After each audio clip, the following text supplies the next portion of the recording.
আসসালামু আলাইকুম প্রিয় দর্শক, জেটিভি নিউজে যুক্ত হওয়ার জন্য আপনাকে অসংখ্য ধন্যবাদ।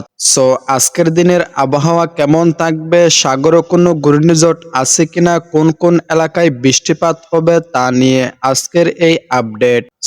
আজ 15 আগস্ট 2025 ঢাকা শহরের আবহাওয়ার হালচাল উপরে দেখানো হলো।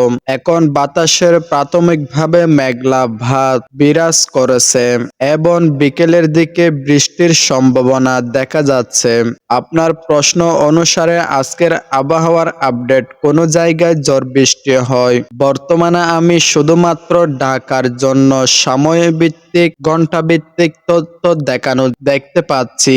বিকেলের দিকে প্রায় ঢাকার বৃষ্টিপাত হতে পারে, তবে এটি ঝড় এর মতো শক্তিশালী বা বিস্তারিত নয়। ঢাকার বাইরে কোথাও ঝড় বৃষ্টি হতে পারে তা জানতে হলে বাংলাদেশ মেট্রোলজিক্যাল ডিপার্টমেন্ট এই মুহূর্তে স্যাম্পল ওয়েদার বা ভারী বৃষ্টির সতর্কতা দেখতে হবে, কিন্তু সরাসরি এখনকার কোনো এলাকার নির্দিষ্ট প্রতিবেদন বা সতর্কতা আমি আবিষ্কার করতে পারিনি।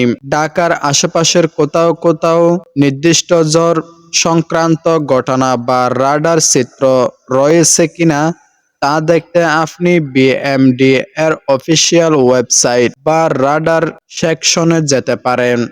ঢাকায় বিকেলের দিকে কিছু বৃষ্টিপাতের সম্ভাবনা রয়েছে, তবে শক্তিশালী ঝড়ের কোনো নিশ্চিত প্রমাণ নেই। অন্য কোনো স্থান সম্পর্কে জানতে আপনাকে বিএমডি এর স্যাম্পল ওয়েদার বুলেটিন বা হেভি রেইন ওয়ার্নিং পরীক্ষা করতে হবে। আপনি যদি আরো বিশেষ কোনো জেলা বা অঞ্চল যেমন চট্টগ্রাম, রাজশাহী, সিলেট আবহাওয়ার সঠিক আবহাওয়া জানতে চাইলে এখনই আমার কমেন্ট বক্সে কমেন্ট করে জানাবেন। আপনার এলাকায় বৃষ্টিপাত হচ্ছে কি বা বৃষ্টিপাত হওয়ার সম্ভাবনা আছে কিনা তাও আমার কমেন্ট বক্সে কমেন্ট করতে ভুলবেন না। পরবর্তী এরকম নিত্য নতুন নেক্সট আবহাওয়ার আপডেট সবার আগে পাওয়ার জন্য এখনই আমার চ্যানেলটি সাবস্ক্রাইব করে রাখুন। Mohammad Junaid, JTV news.